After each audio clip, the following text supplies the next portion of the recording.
कामचोर देवरानी। एक बार की बात है, सुषमा अपने पूरे परिवार के साथ खुशी खुशी मोहन नगर में रहती थी। उसकी 2 बहुएं थी, पल्लवी और शिवानी। एक दिन दोनों बहुएं रसोई में काम कर रही होती है कि तभी उनकी सास सुषमा उन्हें बुलाती है। अरे बहू, जरा इधर तो आना। शिवानी, जरा जाकर देखना सासू माँ क्या कह रही हैं। दीदी आप ही देख लो ना जाकर, आपको भी तो सुनाई दे रहा है। अरे मैं आटा गूंद रही हूँ ना, तुम चली जाओ। हाँ तो मैं भी तो सब्जी काट रही हूँ ना दीदी। अरे बहू जल्दी आओ। ओह, ये तो जाएगी नहीं, मैं ही जाकर देखती हूँ कि क्या करना है। पल्लवी सुषमा के कमरे में जाती है। जी मम्मी जी, क्या हुआ? शाम को घर पर कुछ मेहमान आने वाले हैं, तो तुम अच्छा सा खाना बना लेना बहू। ठीक है मम्मी जी, आप बता दीजिए क्या क्या बनाना है और कितने लोग आ रहे हैं। सुनील की मौसी जी और उनका पूरा परिवार आ रहा है। कुल मिलाकर 3 लोग और हमें मिलाकर हुए 9 लोग। तो अभी से ही तैयारी करना शुरू कर दो। और हाँ, घर की सफाई भी कर देना, हाँ अच्छे से। जी मम्मी जी, सब काम हो जाएगा, आप चिंता मत कीजिए। पल्लवी शिवानी को घर में मेहमान आने वाले हैं इसके बारे में बताती है। क्या 9 लोगों का खाना बनाना होगा, घर की सफाई करनी है? बाप रे, सासू माँ ने तो हमें घर की नौकरानी ही समझ कर रखा है। ऐसा नहीं बोलते शिवानी, हम इस घर की बहू हैं और घर के काम करना हमारा फर्ज है। दीदी तो है ही सासू माँ की चमची, जब देखो सासू माँ। मैं तो इतना सारा काम नहीं करने वाली। शिवानी कपड़े लेकर गमला साफ कर रही होती है और चक्कर आने का नाटक करने लगती है। मेरा सर चकरा रहा है। तभी वहाँ पल्लवी और सासू माँ जाते हैं। अरे बहू, क्या हो गया तुम्हें? मम्मी जी, बहुत तेज सर में दर्द हो रहा है। तुम एक काम करो शिवानी, आराम कर लो।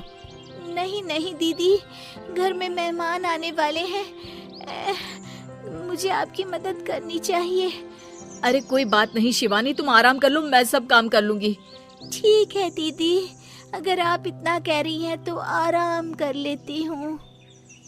शिवानी आराम से अपने कमरे में मैगजीन पढ़ रही होती है। इसे कहते हैं आराम की जिंदगी। इतना सारा काम। चलो, सारा काम खत्म हो गया, शिवानी को देख आती हूँ। शिवानी अपने कमरे में ईयरफोन में गाने सुनते सुनते सो जाती है और उसके साइड में मैगजीन भी रखी होती है। पल्लवी वहाँ आ जाती है और वो सब देखती है। ओहो, तो मतलब सब काम चोरी का बहाना था। अभी बताती हूँ इसको। घर का सारा काम मुझे करना पड़ा और ये महारानी यहाँ मैगजीन पढ़ रही है, गाने सुन रही है। पल्लवी रसोई से एक प्लेट और चम्मच लेकर आती है और शिवानी को थाली बजाकर उठाने लगती है। शिवानी अचानक से उठती है। उठ गई महारानी, गाने भी सुन लिए, मैगजीन भी पढ़ ली। तुम तो बहुत बड़ी झूठी निकली शिवानी। तुमने सर दर्द का बहाना बनाया ताकि काम करने से बच सको।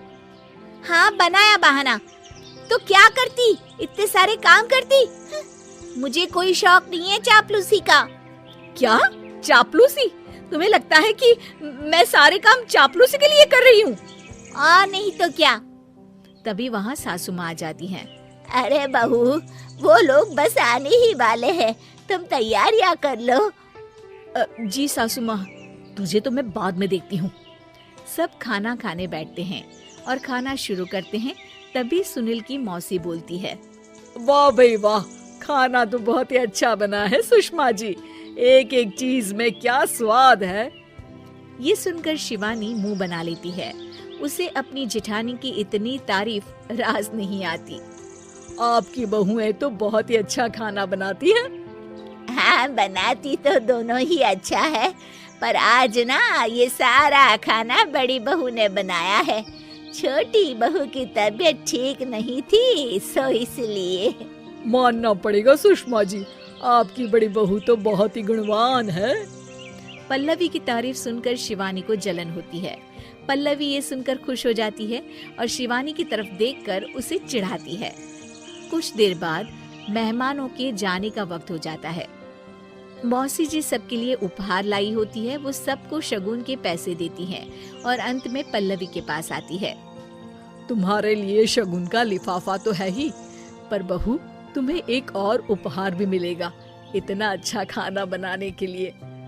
मौसी अपने सोने के कंगन निकालकर पल्लवी को पहना देती है। ये लो, ये मेरे मनपसंद कंगन है, अब से ये तुम्हारे हुए। धन्यवाद मौसी जी। ये देखकर शिवानी तो पूरी तरह से जल जाती है और गुस्से से रसोई में चली जाती है।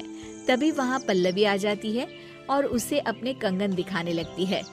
देवरानी जी, अब आपका सर दर्द ठीक तो है ना? मुझे लगता है कि अब सर दर्द शुरू हो गया होगा आपका।